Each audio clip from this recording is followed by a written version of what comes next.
கர்த்தருடைய பரிசுத்த நாமத்திற்கு மகிமுண்டாகட்டும். ஆண்டவராகிய இயேசு கிறிஸ்துவின் நாமத்தினாலே அன்பு கர்த்தருடைய பிள்ளைகளாகிய தங்கள் அனைவருக்கும் ஸ்வீட் ஊழியத்தின் சார்பாக வாழ்த்துக்களையும் ஸ்தோத்திரங்களையும் தெரிவித்துக் கொள்கின்றேன்.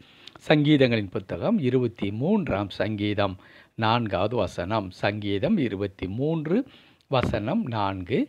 நான் மரண இருளின் பள்ளத்தாக்கிலே நடந்தாலும் பொல்லாப்புக்கு பயப்படேன். தேவரீர் என்னோடு கூட இருக்கிறீர். உமது கோல் உமது தடியும் என்னை தேற்றும். நான் மரண இருளின் பள்ளத்தாக்கிலே நடந்தாலும் பொல்லாப்புக்கு பயப்படேன். தேவரீர் என்னோடு கூட இருக்கிறீர். உமது கோல் உமது தடியும் என்னை தேற்றும். என் அன்பு கடவுளுடைய பிள்ளைகளை, இந்த ஆண்டின் வாக்கு தத்தத்தை அடிப்படையாக கொண்டு தொடர்ந்து வசனங்களை நாம் தியானித்து கொண்டு வருகிறோம். பயப்படாதே, நான் உன்னுடனே இருக்கிறேன் என்று வாக்குத்தத்தம் செய்த அருமையான ஆண்டவர் நாம் கூட இருந்து நம்மை ஒவ்வொரு நாளும் நடத்தப் போகிறார். ஆகையினாலே இன்றைக்கு கடவுள் அந்த கூட இருக்கும் பொழுது நாம் என்ன காரியத்தை செய்யக்கூடும் என்பதை குறித்து தாவீதின் மூலமாக இன்றைக்கு அறிந்து கொள்ளுகின்றோம். அற்புதமான 23ஆம் சங்கீதம் நம் அனைவருக்கும் தெரிந்த மனப்பாடமான வசனங்கள் இவை. இவற்றிலே 4வது வசனம் சொல்லுகிறது, நான் மரண இருளின் பள்ளத்தாக்கில் நடந்தாலும் பொல்லாப்பிற்கு பயப்படேன். ஒரு வேளையின் வாழ்க்கையில் அப்படிப்பட்டதான மிக பயங்கரமான ஒரு சூழ்நிலைகளுக்குள்ளாக நான் கடந்து சென்றால் கூட தீங்கை கண்டு நான் அஞ்சவே மாட்டேன். என் வாழ்க்கையில் எதை குறித்தும் அப்படிப்பட்டதான ஆபத்தை குறித்து, கஷ்டத்தை குறித்து நான் பயப்பட மாட்டேன். காரணம் என்ன? தேவரீர் என்னோடு கூட இருக்கிறீர். தேவரீர் நீர் என்னோடு கூட இருக்கிறீர். உமது கோல் உமது தடியும் என்னை தேற்றும். என் அன்பு கடவுளுடைய பிள்ளைகளே, ஆம், கடவுள் நம் கூட இருக்கும் பொழுது ஒருவேளை நாம் நடந்து செல்லுகின்ற பாதையானது ஒரு மரண இருளை போல ஆபத்துகளும் விக்கனங்களும் அத்தனை பயங்கரமான வேதனைகளும் நிறைந்த ஒரு பாதையாக அவை காணப்பட்டால் கூட நாம் பயப்பட வேண்டாம். ஏன்? கடவுள் கூட இருக்கிறார். கடவுள் கூட இருந்து அவர் கோல்களாலும் தடியினாலும் நம்மை தேற்றுகின்ற கடவுளாக, பாதுகாக்கின்ற கடவுளாக, சரியாய் நாம் அடியெடுத்து வைத்து அந்த மிக ஆபத்தான அந்த பாதையை கடந்து செல்லும்படியாக ஆண்டவர் நமக்கு உதவி செய்வார். ஒருவேளை அந்த மரண இருளின் பள்ளத்தாக்கு என்பதை நீங்களும் நானும் தெளிவாக புரிந்து கொள்ள வேண்டும் என்றால், செங்கடலை நீங்கள் நினைத்து பாருங்கள்.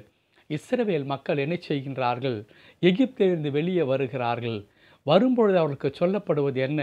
ஆண்டவர் உங்களுக்கு அழகான ஒரு கானான் தேசத்தை கொடுக்கிறார் என்று சொல்லி அழைத்து கொண்டு வரப்படுகிறார்கள்.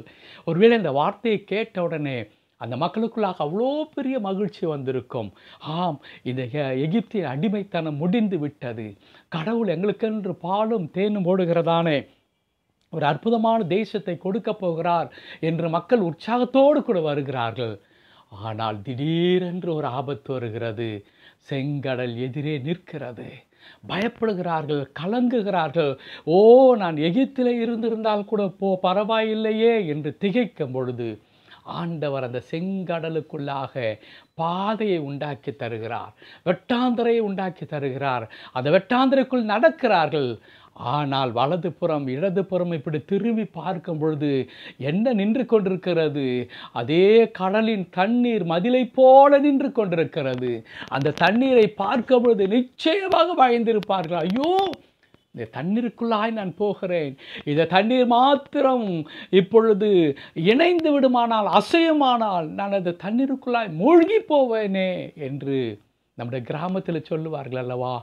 குலை நடுங்குகிறது என்று சொல்வார்களே, அப்படிப்பட்டதான திகிலோடும் பயத்தோடும் ஒருவேளை போயிருக்க முடியும்.